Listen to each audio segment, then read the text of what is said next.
బీదలకిచ్చును, వాని నీతి నిత్యము నిలుచును, వాని కొమ్ము ఘనత నుండి హెచ్చించబడునంట. ఎవరంటే ఇక్కడ నీతిమంతుని గురించి, యథార్థపరుడు గురించి, చేతులు చాపి వారి గురించి మాట్లాడు. వారు దాతృత్వము కలిగి బీదలకిచ్చును. బీదలకి ఇవ్వటం అంటే చేతులు చాపటమే కదా. మరి దేవునికి వాక్యం అంటుంది బీదలకిచ్చును, ఇచ్చినంత మాత్రాన ఏమైనా తక్కువైపోతుందా? వాని నీతి నిత్యము నిలుచును, వాని కొమ్ము ఘనత నుండి హెచ్చించబడినంట. ఈరోజు అవును, దేవుడు తన కొమ్ముతో మన తలను అభిషేకించును గాక. మన కొమ్ము అవును, మన జీవితం, మన ఆత్మీయ స్థితి, మన ఆర్థిక పరిస్థితులు, మన దేహ విషయంలో అన్నింట్లో ఘనత నుండి హెచ్చించబడుదుము గాక. వాడు దాతృత్వము నుండి. ఓ ఎంత అద్భుతమైన కార్యం! అంటే ఎవరైతే ప్రభుని ఆశ్రయిస్తారో, ఎవరైతే మరి దయాళులై ఉంటారో, ఎవరైతే నీతి గలవారో, వాత్సల్యత కలిగి ఉంటారో, ఎవరైతే దాతృత్వ హృదయాన్ని కలిగి ఉంటారో, ఇంకో విధంగా చెప్పాలంటే ఎవరైతే అలా చేతులు చాపుతారో వారి జీవితాన్ని దేవుడు ఆశీర్వదిస్తారు. వారు దాతృత్వము కలిగి బీదలకిచ్చును, వాని నీతి అంటే నీతిమంతుని యొక్క నీతి నిత్యం నిలుచునంట. వాని కొమ్ము ఘనత నుండి హెచ్చించబడును. ఈరోజు ఘనతను వస్త్రంగా ధరించుకుందాము గాక. అవును, ఘనతలోకి మనం వచ్చుదుము గాక. అవును, కూర్చుకొని ఇంకొక విధంగా చెప్పాలంటే కొంత దేవునికి ఇచ్చిన తర్వాత మిగిలేలాగా, ఉండేలాగా, అప్పు లేకుండా ఇతరులకు ఇచ్చేలాగా, ఇంకా మన జీవితంలో అలా చేస్తున్న కొలది ఇంకా ఇంకా పెరిగిపోయేలాగా దేవుడు కార్యము చేయును గాక. అటువంటి బలమైన కార్యము చేయును గాక. చూద్దామా సామెతల గ్రంథం 1వ అధ్యాయం 24వ వచనం.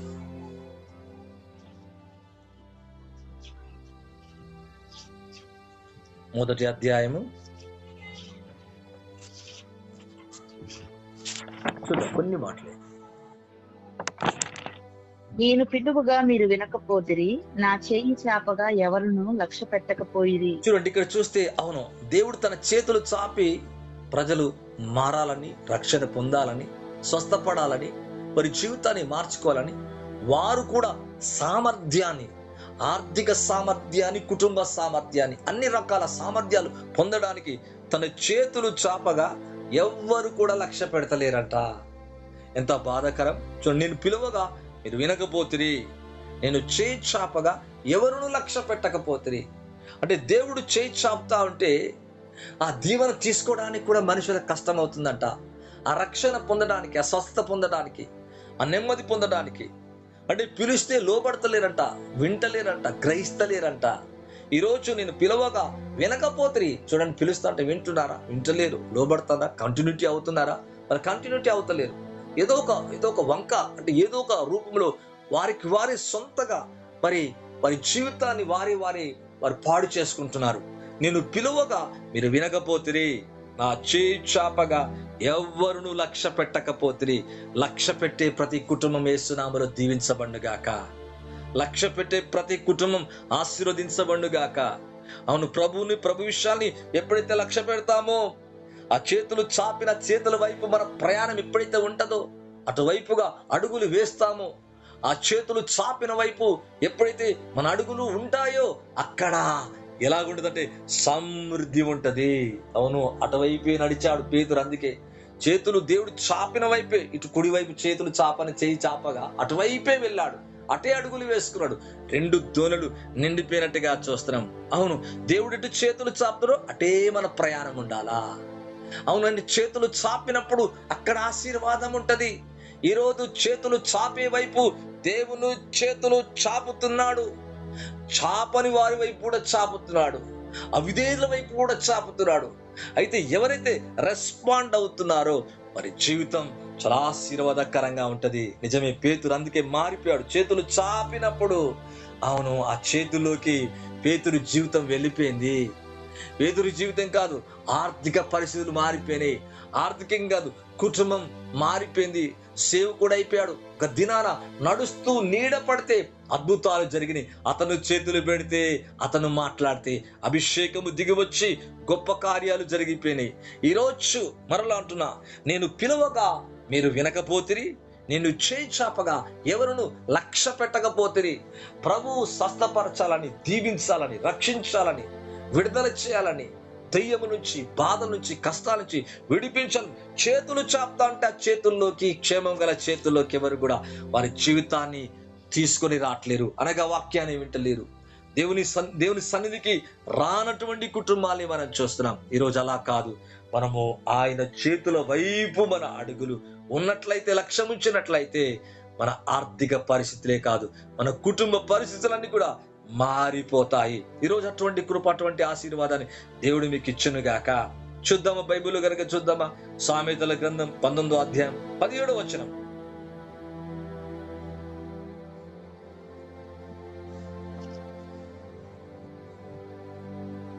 సత్యవాద ప్రియుడు నీతిగల మాటలు పలుకును. 19వ అధ్యాయము 17వ వచనం. బీదలను కనికరించువాడు యెహోవాకు అప్పిచ్చువాడు, వాని ఉపకారమునకు ఆయన ప్రత్యుపకారము చేయును. ఎంత అద్భుతమైన దేవుడు! అపకారము చేసే దేవుడు కాదు, ఉపకారము చేసే దేవుడు. బీదలను కనికరించేవాడు. అందుకని బీదలను చూసి, కాపరు లేని జనులను చూసి కనికరపడి 5 రొట్టెలు 2 చేపలు అనేకులకు విరిచివగా వారు తినగా తృప్తి నందగా ఇంకా మిగిలిపోయినట. ఇక్కడ అంటున్నాడు, అవును, బీదలను కనికరిస్తే యెహోవాకి అప్పిచ్చువాడంట. వాని ఉపకారమునకు, అది ఉపకారం అంట, వాని ఉపకారం మర్చిపోడంట. అరే, బేదోడికి చేస్తే దేవునికి చేసినట్ట, ఎంత అద్భుతం! ఇతరులకు చేస్తే దేవునికి చేసినట్టంట, సేవకు చేస్తే దేవునికి చేసినట్టంట. ఎంత ఆశ్చర్యమైన కార్యం! దేవునికి వాక్యం అంటుంది, బీదలను కనికరించువాడు యెహోవాకి అప్పిచ్చువాడు, వారి ఉపకారమునకు ఆయన ప్రత్యుపకారము చేస్తాడంట. ఈరోజు యేసు నామములో ప్రత్యుపకారం మనకు వచ్చునుగాక. నువ్వు చేసిన దానికి, నువ్వు కనికరించిన దానికి దాని అర్థం, నువ్వు జాలిపడిన దానికి, నువ్వు కంపాషన్ చూపించిన దానికి, అంటే నువ్వు కటాక్షించిన దానికి, కనికరపడిన దానికి, దాతృత్వము కలిగి వినుతీయక చేతులు చాపిన దానికి దేవుని ఉపకారం ఏంటి తెలుసా? దేవుని ప్రత్యుపకారం ఏంటి తెలుసా? నీకు ఆర్థిక సామర్థ్యాన్ని పెంచుటయే. ఈరోజు మరలా అంటున్నా, నీ ఆర్థిక సామర్థ్యం పెరగబోతుంది. నువ్వు పెంచుతున్న కొలది, నువ్వు చాపుతున్న కొలది, నీ చెయ్యే కాదు, చేతులు చాపిందంట ఆమె. Not for single hand, double గా చాపిందంట. ఈరోజు 2 చేతుల్లో నిండిపోనుగాక, నీ ఒడి నిండా నిండిపోనుగాక. ఇంకా నువ్వు అలా వెదజల్లుతున్న కొలది, చేతులు చాపుతున్న కొలది, నీ సామర్థ్యం ఎక్కువైపోయి నీ దగ్గర మిగిలిపోయి వేరే వారి అవసరతలు అక్కర తీర్చడమే కాదు, నీ అవసరతలు తీర్చబడి వేరే వారి అక్కర్ల అవసరతలు తీర్చుదువుగాక. అటువంటి ధన్యత, అటువంటి ప్రత్యుపకారం నీవు నేను పొందుదుముగాక. అవును, మీరు సిద్ధంగా ఉన్నారా? ఈరోజు ఎంత అద్భుత కార్యం, ఎంత అద్భుతమైన ప్రవచనాత్మకమైన సందేశంలోకి మనం తీసుకెళ్తున్నాడు. అవును, ఫైనాన్షియల్ బ్రేక్ త్రూ. అవును, ఈ 2-3 నెలలు వింటున్నాం. చాలా అద్భుతమైన కార్యం. సహోదరి మరి సిస్టర్ ఇచ్చిన సాక్ష్యం, 5 లక్షల అప్పు అద్భుతంగా తెరిపోయింది. కిడ్నీలో రాళ్ళు అద్భుతంగా బయటకు వచ్చింది. మళ్ళీ ఎక్కడైతే వెహికల్ పెట్టుకోలో అద్భుతంగా దేవుడు సాయం చేశాడు. ఏ కష్టము చేసినా అక్కడ నష్టము జరగదంట, లాభమే కలుగుతుందంట. ఎంత అద్భుతం! ఈరోజు మీ జీవితంలో ఇంకా ఇంకా అద్భుతాలు చవి చూసుదురుగాక, రుచించుదురుగాక. మార్కు సువార్త 14వ అధ్యాయం 7వ వచనం.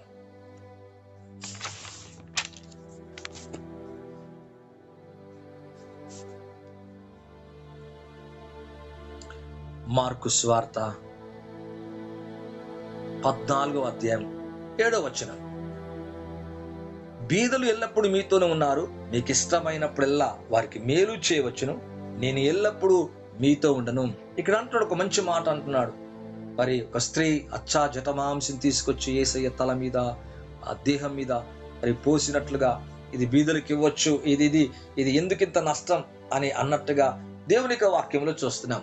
మరి ఇక్కడ అంటున్నాడు, ప్రభు చేసే కార్యాన్ని వాళ్ళు ఆటంకపరుస్తున్నారు, అడ్డుపడుతున్నారు. అప్పుడు ఆటంకపరుస్తారు, అడ్డుపడి మరి దెయ్యం మనుషులోంచి అడ్డుపడుతుంది. గుర్తుపెట్టుకోండి, అది భర్తే కావచ్చు, భార్య కావచ్చు, పిల్లలే కావచ్చు, కుటుంబం కావచ్చు. ఆ అడ్డు తొలగించుకొని చేసినప్పుడు వారికి మనకు ఆశీర్వాదం. మరలా అంటున్నా, బాగా గుర్తుపెట్టుకోవడానికి ప్రయత్నించాలా. అంటే అక్కడ అప్పుడు చేసినట్టుగా ఇప్పుడు జరుగుతుంది. బట్ దాన్ని దూసుకొని, దాని బ్రేక్ త్రూ పగలగొట్టుకొని ముందుకు వస్తుంది ఆమె. అంటే ఆమె ఏమి చేయాలో అది చేసేస్తుంది అంతే. ఎవరి వైపు చూస్తలేదు. అక్కడ ఆటంకపరిచే వారు ఉన్నారు. అత్తరు బుడ్డి తీసుకొచ్చింది, పగలగొట్టింది. ఈరోజు పగలగొట్టుకొని బయటికి రావాలా అంటే నీ విశ్వాసం పగలగొట్టుకొని, నీ భయాన్ని పగలగొట్టుకొని, నీ బెదురు పగలగొట్టుకొని, నీ యొక్క లోపల దాగి ఉన్న నీ ఫ్రాగ్నెన్స్ అంటే నీ అమూల్యమైన అత్తర బయటకు వెదజల్లబడాలంటే ఆ సీసా పగలగొట్టిందంట, అత్తర బుడ్డి పగలగొట్టిందంట. అలాగా నీ లోపటున్న ఈ మంచి గుణాన్ని పగలగొట్టుకొని దేవుని కొరకు ఎప్పుడైతే నువ్వు బయటకు వస్తావో బ్లెస్ అవుతావు. బీదలు ఎల్లప్పుడు మీతోనే ఉన్నారు. మీకు ఇష్టమైనప్పుడల్లా వారికి మేలు చేయవచ్చంట. మీకు ఇష్టం, మీకు ఎప్పుడైనా చేయండి. ఈమె నా కొరకు ఒక మంచి కార్యం చేసింది, నా కొరకే చేతులు చాపింది ఈమె, దాని అర్థం నా కొరకే చాపింది ఈమె. బీదలు మీకు ఇష్టం వచ్చినప్పుడు మీకు ఇష్టం అంట. ఎనీటైం మధ్యాహ్నం చేయి, రాత్రి చేయి, సాయంత్రం చేయి, నీ ఇష్టం. ఉల్లిపాయలు ఇస్తావా, మిరపకాయ ఇస్తావా, టమాటాలు ఇస్తావా, ఏం చేస్తావు? మీకు ఇష్టమైనప్పుడల్లా వారికి మేలు చేయవచ్చునంట. ఇష్టమైనప్పుడల్లా అంట. ఎంత మంచి మాట అండి. ప్రభు అంటున్నాడు మీకు ఇష్టం వచ్చినప్పుడల్లా చేయండి. ఇది సామర్థ్యాన్ని పెంచుతుంది, ఇది ఆర్థిక పరిస్థితులను మార్చివేస్తుంది, ఫైనాన్షియల్ బ్రేక్ త్రూ కలగ చేస్తుంది. ఈరోజు అవును ఫైనాన్షియల్ గా బ్రేక్ త్రూ పొందుదుము గాక. చాచే చేతులు ఎప్పుడు చాపే చేతులు, అవును నీ చేతులు చాపుతున్న చేతులు అవును దీవనకరంగా మారును గాక. అందుకే మోషే తన చేతులు చాపినప్పుడు సముద్రము చీలిపోయింది. మోషే తన చేతులు ఎత్తినప్పుడు ఇశ్రాయేలు ప్రజలు దీవించబడ్డారు. అమాలేకీయుల మీద యెహోషువ యుద్ధం చేసినప్పుడు యుద్ధములు జయ బేరి మ్రోగిందంట. అంటే విజయమే కలిగిందంట. అంటే చేతులు ఎత్తినా చాపినా నీ ప్రార్థనకు ఎప్పుడు జవాబు ఉంటది. ఎందుకు? నువ్వు దేవునికి చేతులు చాపుతున్నావు, దీనులకు చేతులు చాపుతున్నావు. ముడవక నీ చేతులు ఎప్పుడు చాపబడే చేతులు, ముడిచిన రోజు ఓడిపోతావు.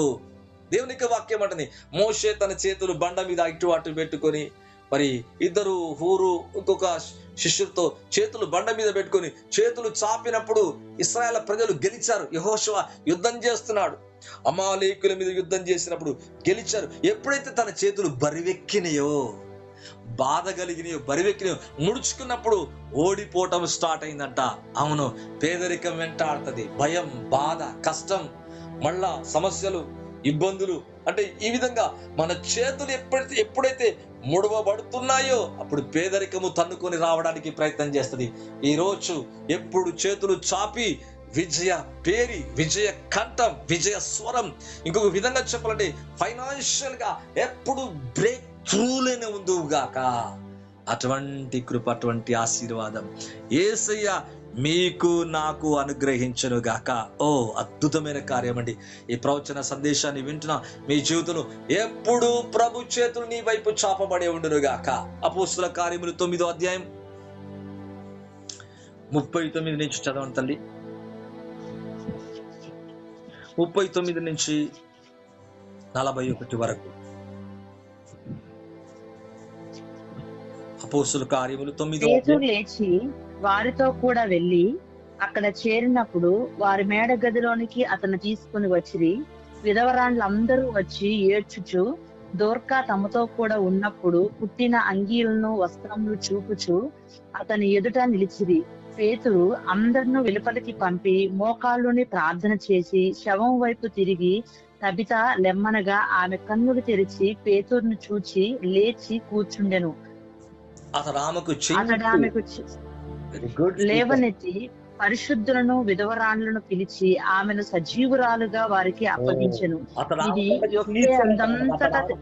అతడు ఆమెకు చేయించడంట. ఈ రోజు ప్రభు చెయ్యికి ఇచ్చిన గాక. నేను లేపడానికి ఆమె బ్రతికుందా ఏంది? చనిపోయిన ఆమె ప్రార్థన చేయగా బ్రతికిందంట. చనిపోయిన ప్రార్థన చేస్తే బ్రతికిందంట. ఎందుకొరకు?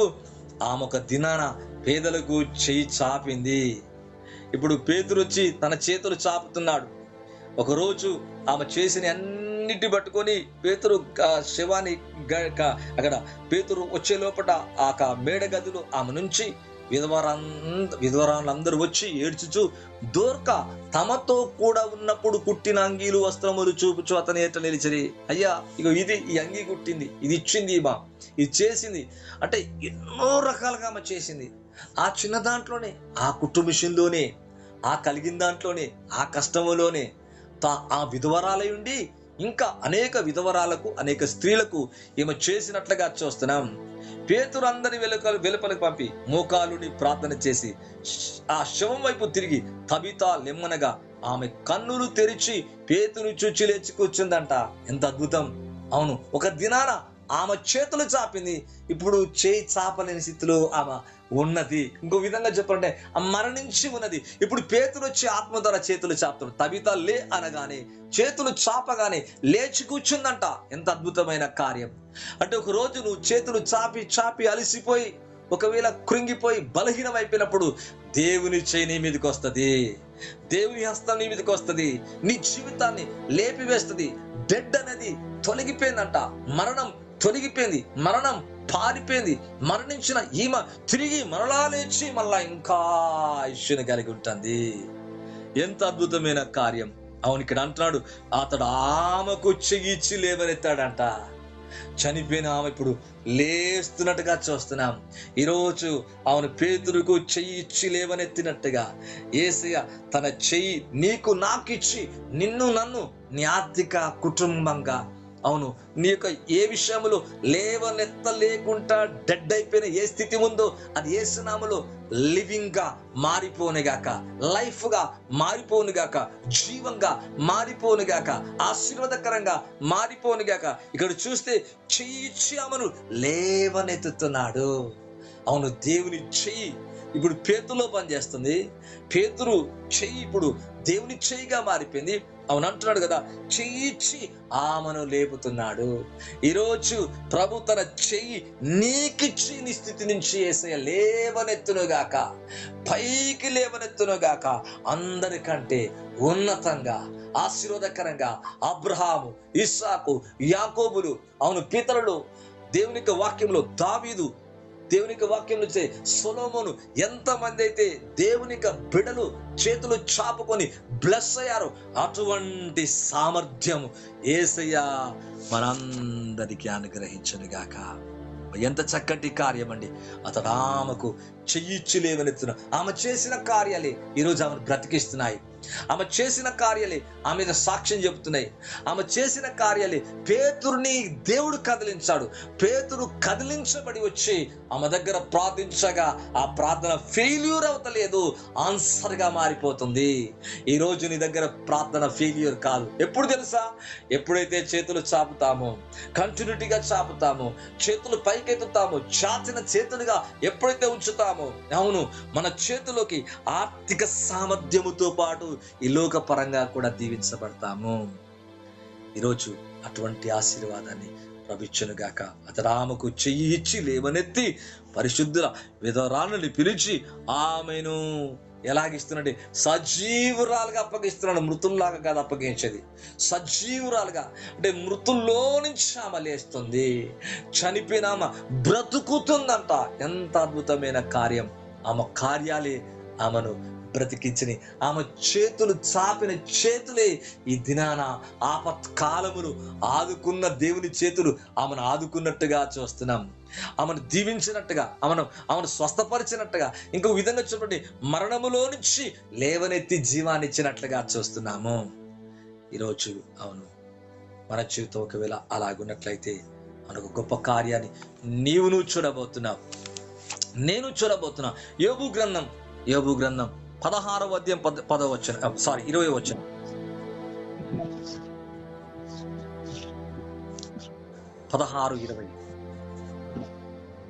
నా స్నేహితులు నన్ను ఎగతాళి చేయుచున్నారు, నరుడి విషయమై ఒకడు దేవునితో వ్యాజ్యమాడవలననియు.